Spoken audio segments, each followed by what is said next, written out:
તમને ખબર છે આટલી બધી જગ્યાએ બાર જ કેમ આવે છે? તમે ક્યારે વિચાર્યું છે? આજે તમને કંઈક એવું બતાવીશ કે તમે પણ વિચારમાં પડી જશો.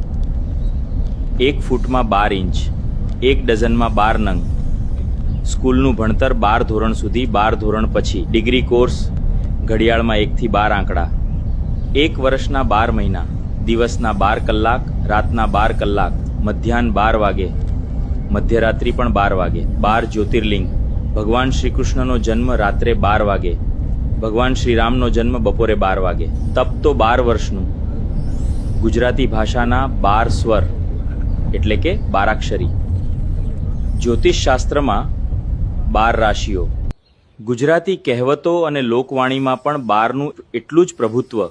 કંઈક બગડે એટલે કહીએ 12 વાગી ગયા, 12 ગાઉએ બોલી બદલાય, શેર બજારમાં નુકસાન થાય તો કહીએ લાખના 12 કર્યા, રીઢા માણસ માટે કહીએ કે એણે 12 ગામનું પાણી પીધેલું છે, 12 ગામનો મુખિયો, અણબનાવ માટે કહીએ મારે અને એને 12મો ચંદ્રમા છે, ખાધું પીધું કંઈ નહીં અને ગ્લાસ ફોડ્યા 12 આના, 12 વર્ષે બાવો બોલ્યો, જમીનના ઉતારામાં પણ 7/12નો ઉતારો, અને આખરે મૃત્યુ પછી પણ 12મું.